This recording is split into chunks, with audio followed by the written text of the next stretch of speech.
Hey, it's us once again. I'm JT. Got my homeboy with me. It seems like that's the wrong way. God damn it, we here for another Iyanla, Fix My Life episode. This is a 4-part series, episode 2. Was it the House of Healing? Yeah, I think so. We're gonna catch up and start off where they left us. If you haven't seen, episode 1, watch our old tape.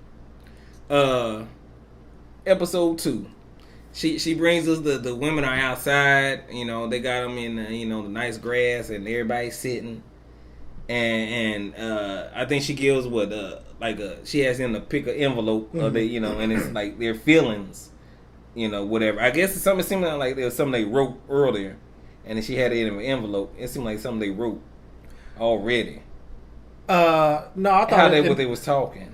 That was the second exercise. That was the second exercise. Yeah, the first exercise. Oh, so I guess it was just whatever feelings that they had stored for them when they picked the envelope. And then the first one was Lyra, Rick Ross, ex fiance, and I think she was saying hers was like she abandoned and abandonment and all that. We it wasn't really nothing with her. Then we went to Lita, one of the twins, and basically she was saying like she's her feelings like she was over it. Her with men.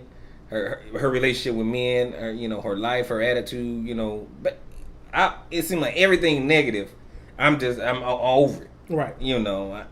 I feel for I'm that's why I'm here basically. She was also the one that I guess had bad dealings with her ex, and she said three women. That's Rita. They had I thought it was Rita that had the ex. They both had issues with the super ex. No, not the super ex. Oh, she said her ex-boyfriend, 3 women came to her at the birthday party. No. And was like, hey, we also sleeping with your dude. That's how we do. At his birthday party. That must have slipped past me. Yeah. That must have been when I was still writing Lita. You were still in prayer. So, yeah. I shouldn't have started before you got your prayer out. But that's good information. Now I know. But I can see where her her frustration is. And she chose the afraid that emotion or feeling afraid thinking that no man will ever or she'll never know what it feels like to actually be loved or something like that because of all her past relationships. Yeah. And then we went to another exercise. What was it? Speak pains aloud. And people, I think this the one, that they had, their own little writings or sayings. Right. It seemed like their own little fortune cookie. Yeah, she said, I guess, before they came, she had them write down, like, reach deep, and then write down your pain, or whatever, reach deep, write down your pains. Cristal was one of the persons that she talked to. Her issue was with her mom. Her mama, it basically saying her mama don't respect her as an adult. Yeah. And, that's kind of weird. She felt some type of way about her mom. We know she has some feelings. Yeah. It don't even seem, black men don't even come and, close to, I guess, what her mama done did to her. Wherever that was. And Iyanla said, you don't respect her, but how she gonna respect you? You climbing over pews trying to hit somebody at church, and you cussing out folk and doing. They're talking about she got an account with Safe Like Glass Repair because she give them so much business. She busting out, kicking out windows. It's nothing to be proud of. And Iyanla's like, you expect your mama to respect you when evidently you don't have respect for yourself because of what you're doing. Like that ain't nothing to like brag about. Right. And then we. And I don't. Yeah, I think at one point she was. I think now she's understanding that it's nothing to be proud of, but that's just who she was. We find out later. Cristal, right? Yeah, that was Cristal. She showed her ass later on in the episode. But Lyra, we go to her, and she basically do show her feelings or whatever, and she was like, you have your feelings because of that pole. She keep on bringing that pole. Basically, you don't respect yourself, and that type of deal. Women, some of the women were back in the old Europe. Hey, make that money. She said, yeah, but she's coming out of it, injured or hurt. as far as emotionally, she's not getting anything out of it positively, you know.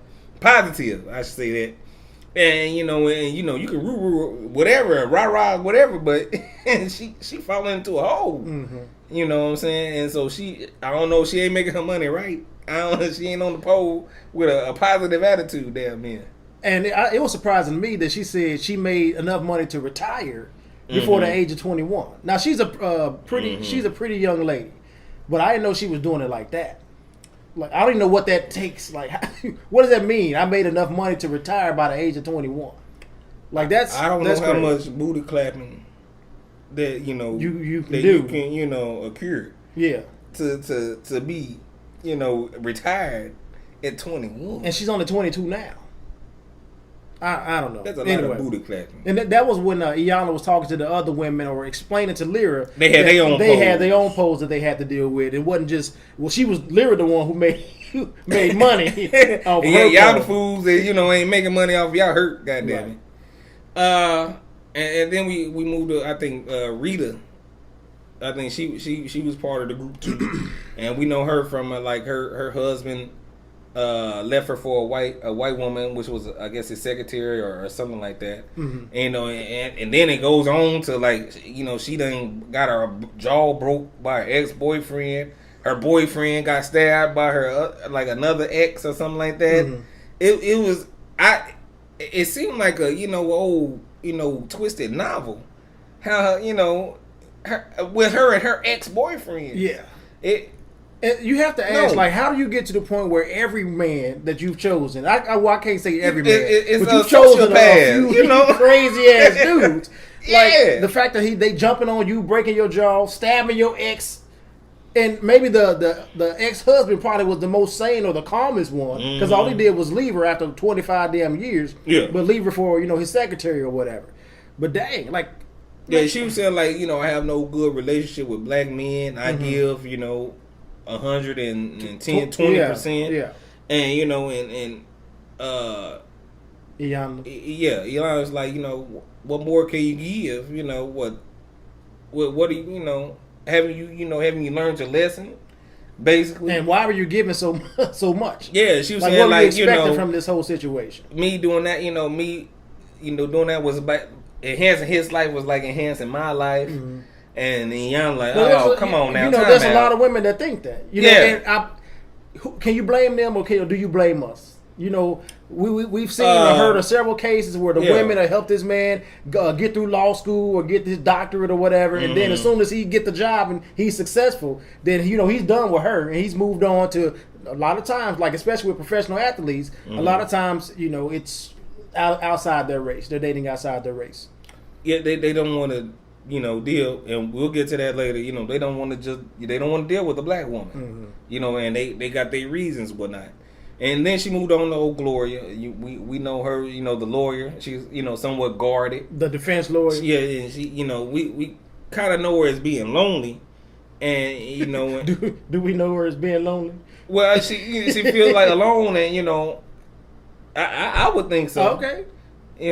All right. And I think she said, I buy men, clothes and, food and cars and stuff. And houses and all and this stuff. And Young was like, you did all of that. But no. She said that, they didn't even come to my family funeral. Yeah. I did all of that. Weird. I'm like, that's okay. I don't know if I would want to go to your family funeral. I don't do funerals anyway. That wasn't too far-fetched to me. Mm. But when Iyanla brought it back home and was like, you did all this for a man who wouldn't come to your mama's funeral, then I feel like that's a little bit different. If it's her mom and I'm supposed to be in a relationship with her, now I can see that. I need to be there to support her and hold her or whatever.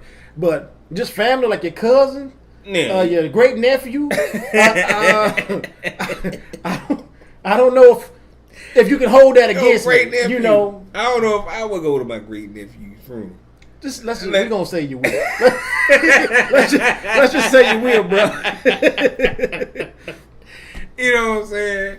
But hey, she's basically saying, you didn't recognize the problem. And you doing all of this, and basically nobody listened. Like you was basically trying to buy their love, and you weren't getting nothing in return. You was the fool. But even was she even acknowledging or realizing that she wasn't really getting anything out of this situation. She wasn't. That's what I'm saying. She didn't recognize the problem, which was her apparently.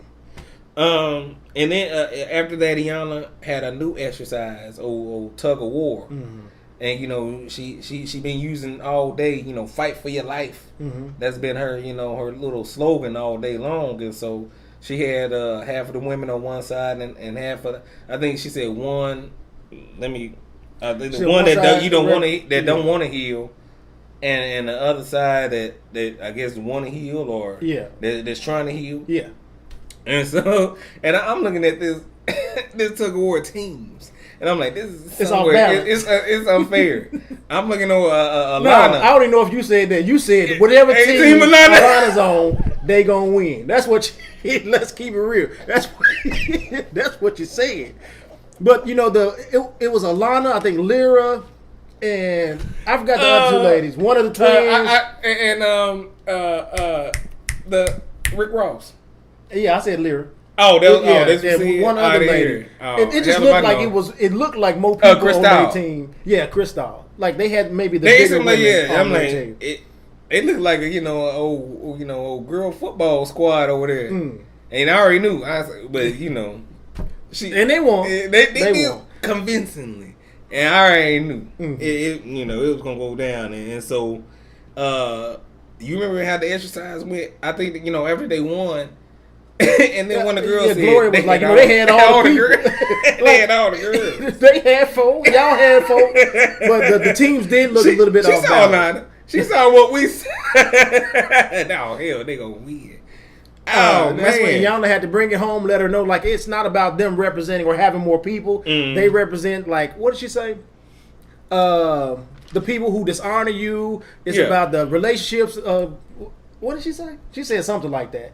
She talking about what it represents. Oh, like they represent what people allow, how you allow people to do, things to do to you.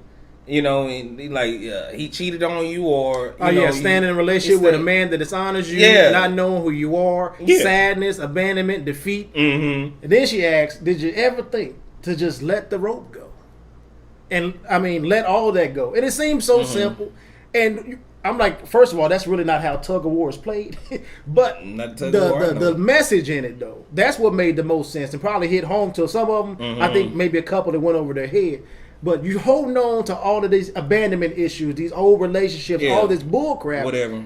How about you just stop fighting? Stop fighting. And fight for your life. Yeah, fight for your life. Let somebody else take the fall. Don't fight. Basically, don't fight somebody else's fight. And yours is being depleted as you speak because you don't want for them to fall. Just like because Alana was like, I thought about letting it go, but I didn't want the other ladies to fall. Yeah, she's like, why didn't you? Well, hell, tell me what to do. I'm like, the game is tug of war. But, it ain't dropped the, I'm pretty sure that's what she was thinking. But, Iyanla, came at her on a different note. She went deeper. Yeah, deep. And so they went back to see, sitting down. And I think she was talking to Gloria. And Gloria's giving her, well, let me read what she said. No. It was Alana coming up and saying, I'm doing this for me. I'm trying to be a better person and whatnot. And no, that was later on. Because remember, Iyanla was asking more about them not dropping the rope, and Iyanla, she was saying, like, why didn't you? When you second guess yourself, you knew what you should have done. And then she was saying how she tried to give these ladies a chance because they talk about how she has been separating herself from that morning. And then she brought up the incident that we saw at the beginning of the episode where all the girls, it seemed like all the girls except for Alana was in the room just having a good time. Well, not really having a good time, talking shit. About Alana and the negativity that she seems to bring along with her.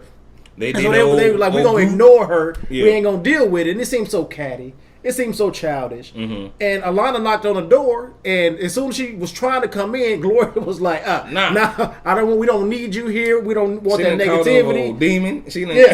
Devil spawn. And so Alana was like, I tried to reach out to them and get to know them. Open up a little bit more to them earlier, and they kind of pushed me away. And Iyanla was like, "Who?" She said, Yeah. Glory. And Glory denied it all time. She's like, nah, that ain't what I said. You're Is that the name? You're a liar. You're a liar. I don't know if Iyanla had already watched the tape. She probably did. She knows she be watching them tapes. Yeah. That's the first thing she got. As soon as she wake up, show me the tape. She ain't the crypt keeper. That's how she said. Show me the tape. But then she, you know, and Gloria said, you know what, call it what you want. You know, I was trying to keep the peace. And basically saying, you know, she's the fire starter of all our unpeacemaking, basically. And she said, I was just using the tools. Yeah, that you told me. I was doing what you told me to do, Iyanla. What in the hell? And Iyanla said, you know, well, are you complete? And she said, well, hell, you know, I'll never be complete. Yeah. And then they went to, you know, whatever, and that's when Iyanla, Alana said, you know, I'm trying to work on myself and whatnot, and be my own best friend, and Iyanla stopped it right there. She said, but you signed up for a group. You know, you can't be, joined the group trying this to, ain't no I want all the solos. Yeah. I want one-on-one time with you. You know, I don't need no background singers. Blase, whatever they do. Yeah, I know this group, but I don't want no background. She flash. It's lonely at the top. You know what I'm saying?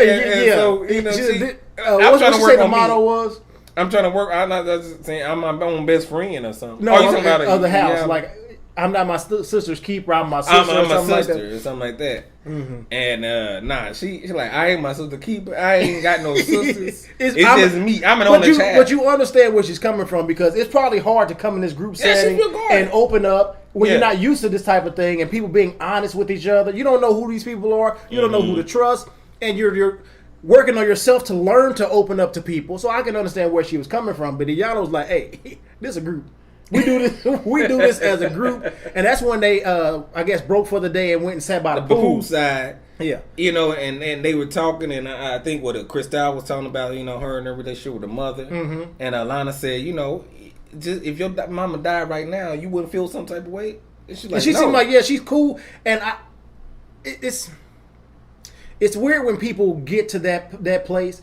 Because I feel like I was there at one point when it came to my father, even though we didn't have like the worst relationship. Yeah. But it wasn't until I got the call saying that my father had passed away that I realized I didn't want this call. Yeah. Because we hadn't really had an opportunity to actually sit down, talk to each other, hash things out. And clear the air. Even like it really wasn't bad blood, but I had issues. Yeah. And now we won't ever get to talk about those issues. But so I understand where they were coming from, why they were questioning, because clearly there's still something there as far as her relationship with her mom. Basically, you know. Yeah, like I don't ever have to speak to her again, but you're still hurting behind it. So why not get rid of that? Yeah. You know, why? Again, we playing tug of war. Why are you still holding on to that? Lyra's like, man, I fight with my mom, but you know, 2 minutes later, I'm like, hey, I love you. I'm sorry. You know, I'm sorry.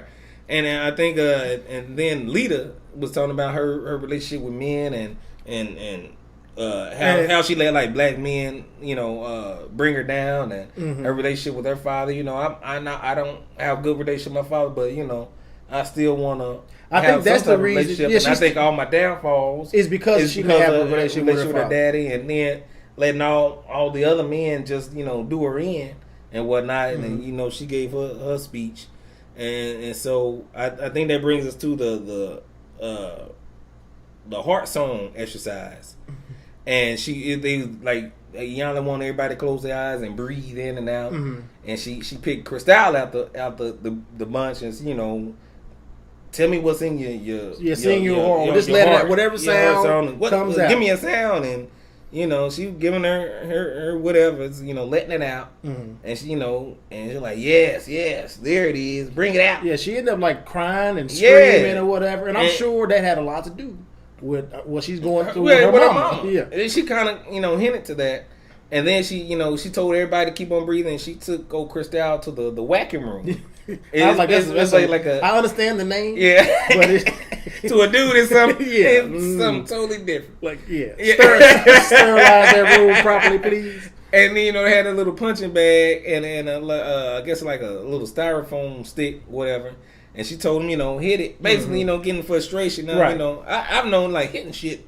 It does help. It does help. Because It's not good as a person, but it's Well, like something solid or something that can give to to get your frustration out. Right. And she told her to breathe again, and she said, how you feel? She said, well, I feel embarrassed. She said, don't feel embarrassed. I didn't. I'm still here. I didn't talk about you. I didn't leave you. I didn't judge you. I'm here. So I'm here to wipe off your mascara because you're damn near done. You know what I'm saying? So that was a little good moment. And I think does that take us to the men? Yeah. She brings right in, after that they decide we're gonna have a special guest. Yeah, she brought in 3 men that basically don't have nothing to do with black women. They like women outside their race. I think we have Michael. His thing is I be approached by black women wrong. And Coro, this is our Christian man. He said I've been abstinent for 3 years. And I'm a God-fearing man, and I want women to respect my views, basically. And Bo was like, stay in a woman's place. I was raised by a mama with a semi-angry, and she told me, basically don't. I'm the signs that you want to. You want to. He said, "Don't deal with that. Don't deal with that. I'm the one you don't want to deal with." And he chose black women are the ones not to deal with. And so that's our 3 men. And Iyanla was like, that's funny. Your mama raised you not to deal with black women. But I it's just the opposite with my son. I raised him to be strong and basically stand with black women. Understand where they're coming from and stand with them instead of basically shunning them. Hey, I got something. I was one. Now, believe it or not, a lot of us black men do have some of these same feelings towards black women. We kind of view them as angry. So that's why I really like this show, because I'm starting to see that it's not just anger, it's other things going on. So I'm trying not to judge as much. But there was a time, believe it or not, that I was saying these same things. Like, black women are so angry. I think I'm going to date outside my race. I'd rather have a white girl. Oh, yeah, because she's submissive. We heard that word used on this episode. Who that? Tyrone. She brought in another brother at the mixer. She had a mixer. Yeah, had a little mixer. She invited the 3 men plus one other gentleman at the party, Tyrone. And the twist was she had like 4 other white girls. Yeah, that only date black men. Yes, and kind of throwing everybody in that water.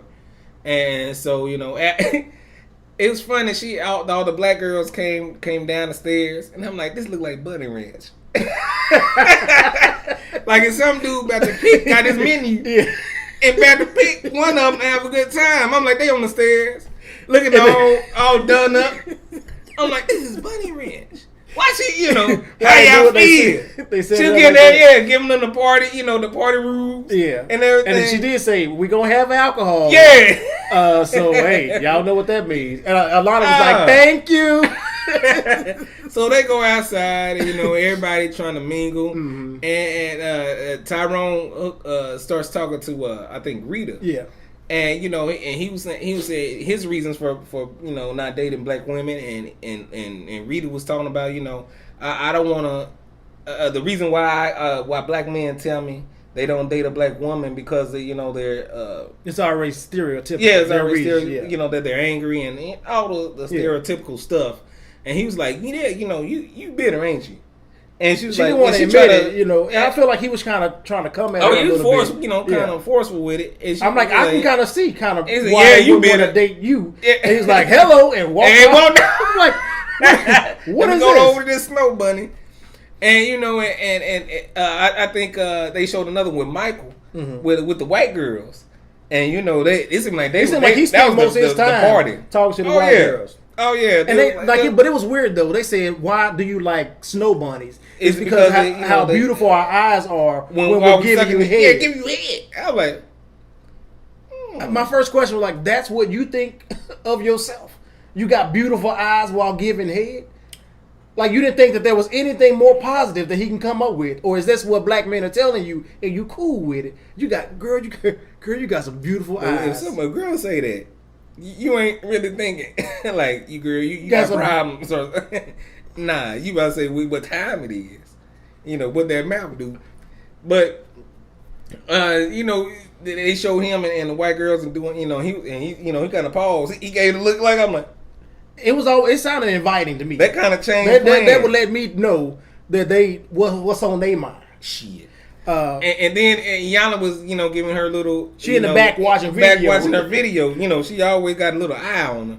And then she said, you know, as I was looking, didn't I just notice old Coro, old God fearing, you know, old celibate guy, with what Lita. And you know they all in the back. He was like, you know, I'm celibate. You know, I only praise God. I'm a God fearing. Yeah, man. I'm God fearing. And she's like, I'm with that. I'll drink to that. Yeah, I'm like, you're drinking. But what was weird about this whole situation is seeing him kind of run game. I'm not saying both of them were shooting shot. But both of them I'm saying you up here talking about how you are abstinent and you ain't trying to have sex. But I'm like, trying to put you like something gonna happen later on. Like y'all getting closer. You got your hand on her ass. Like why would you even go this far? Maybe just saying. Well, I ain't gonna tease myself. Yeah, that's the because you gonna give your own self. She was like, you a nice guy. You know, I like the and things I like saying. you. I like you. I know you a nice guy. I feel it. I'm thinking, are they gonna get busy tonight? Yeah, and her sister, you know, her twin on the side. Look at her. You know, if she could bring him in the house tonight, she'd bring him in. I'm like, are you calling your sister a Jezebel? Like, what's going on right now? Talk about her own sister. We also had Bo was talking to Lyra. Who was it? Lyra, Gloria, and Jamaica. Jamaica was wanting to know why, I guess, black men or white women choose black men, or why black men, I guess, like uphold and appreciate white women more. You know, basically, you know what we not doing, or that you choose them over us, right? Basically, and what did he say? It's not that we appreciate or it's not that they're white. It's that they're submissive. You know, and they do anything for their man. And we're the man. We're the man. Yeah. And you know, and Iyanla's like black women aren't allowing men to feel and be men, or are we just not being men to black women? Which one you think it is? I think it works hand in hand. You know, I think it's a little bit of both. You know, but hell, you know, who am I? I just knew. I said after this night, if they ain't engaged, I don't know. Because old Coro and Lita, they was getting closer and closer. His hands was wandering.